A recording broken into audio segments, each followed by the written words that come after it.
Hello everyone. এই ভিডিওটোত তোমালোকৰ 3 তিনি নম্বৰ কোৱেশ্চনৰ পৰা আমি আৰম্ভ কৰিম লগতে 5 আমি এই ভিডিওটোতে শেষ কৰিম কোৱেশ্চন 3 আছে নৰ পাঁচটা গুণিতক লিখা গুণিতক অৰ্থাৎ পূৰণফল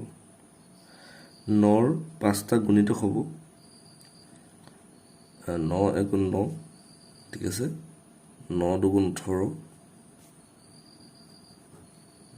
9 × 3 = 27 9 × 4 = 36 9 × 5 = 45 অৰ্থাৎ গুণিতক মানে যেটো আমাৰ পূৰণ হৈ থাকে এতিকে নৰ পাঁচটা গুণিতক হ'ব 9 18 27 34 আৰু 45 বুজিলা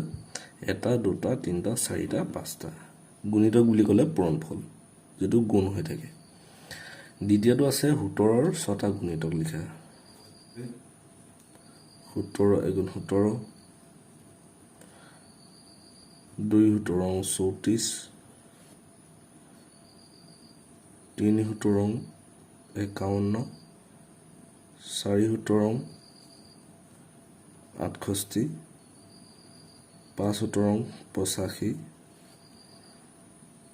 6 × 17 = 102 এতেকে আমি লিখিম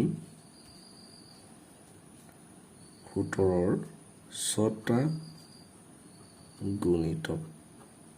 সমান 17 34 51 68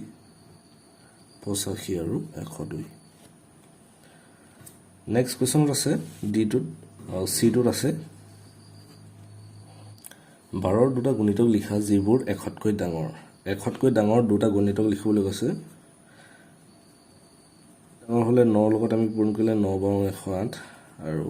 10 × 120 হ'বনে এটোতে আমাৰ গুণিতক হ'ব এটা 108 আৰু এটা 120 লিখি দিবা 12 ৰ দুটা গুণিতক যেটো একতকৈ ডাঙৰ এটো হ'ব 108 আৰু 120 নেক্সট 4 নম্বৰ কোৱেশ্চনত আছে 232 8 ৰ গুণিতক হয় নে নহয় পৰীক্ষা কৰা আমি কি কৰিম আগৰ কোৱেশ্চনটো দিছনে 8 এ হৰণ কৰিম 232 ক দুবাৰ দিম 16 হ'ব 13 পৰা 6 গলে 7 আৰু 72 হ'ব 8 9 × 72 গতিকে এটো সম্পূৰ্ণৰূপে হৰণ গৈছে আমি ক'ব পাৰিম যে 232 টো 8 ৰ গুণিতক হয় লিখিম 232 8 ৰ 0 হ'ব 2 গল থাকিল না গুণিতক হয় এই ধৰণে আমি এই সংখ্যাটোকো আমি হৰণ কৰি চাম 18 476 2 × 36 গলে 1 4 5 গলে 1 আৰু এটা হ'ব 16 অৰ্থাৎ 116 হ'ল আমি 6 বাৰ দিম 6 বাৰ দিলে 108 আৰু বিয়োগ হ'ব 8 থাকিব গতিকে আমি গম পাইছো যে 18 ৰে 476 হৰণ কৰিলে 8 বাকি ৰৈ যায় 8 যদি বাকি ৰৈ যায় তেতিয়া ইয়াৰ গুণিতক হ'ব নোৱাৰে কাৰণ সম্পূৰ্ণৰূপে হৰণ যোৱা নাই গতিকে আমি ক'ব পাৰো যে এটো গুণিতক 476 18 গুণিতক নহয় 476 18 গুণিতক নহয় বুজিলা সম্পূৰ্ণৰূপে হৰণ যোৱা নাই সিটোত আছে 312 24 ৰ গুণিতক হয় নে নহয় আকৌ একে ধৰণে আমি হৰণ কৰিম এবাৰ দিম 24 আহিব 7 থাকিব 72 তিনিবাৰ দিলে 324 72 অৰ্থাৎ এটো গুণিতক হয় কাৰণ এই সম্পূৰ্ণৰূপে হৰণ গৈছে 13 বুজিলা 312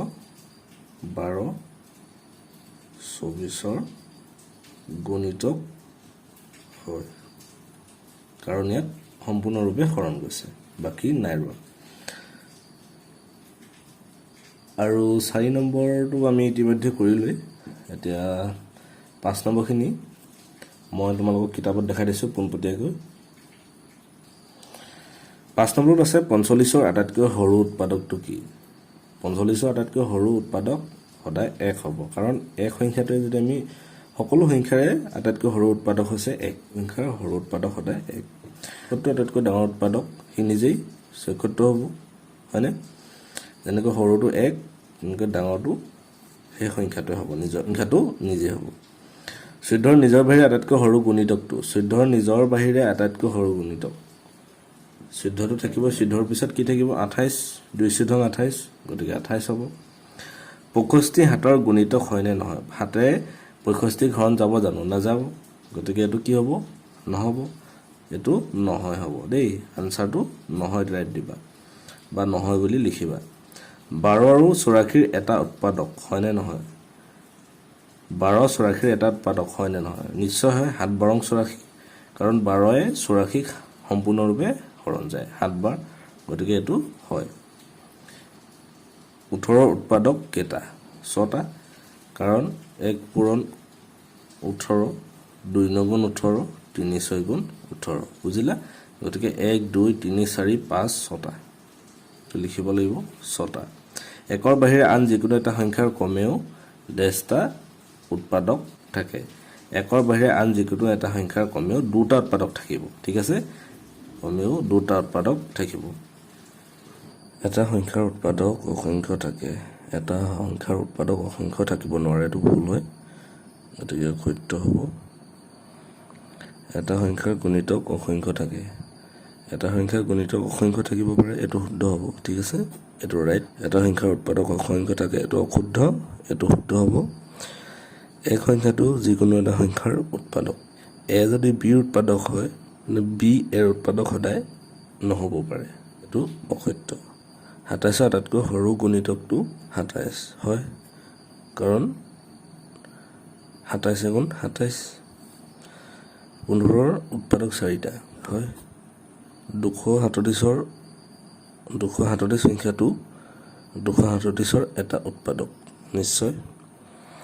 প্ৰতিটো সংখ্যাই নিজৰ গুণিতক প্ৰতিটো সংখ্যাই নিজৰ নিজৰ গুণিতক শুদ্ধ আশা কৰোঁ সকলো বুজি পালা যিসকল নতুন গাইছা চেনেলটো সাবস্ক্ৰাইব কৰিবা লাইক কৰিবা কমেন্ট কৰিবা আৰু শ্বেয়াৰ কৰি দিবা থ্যাংক ইউ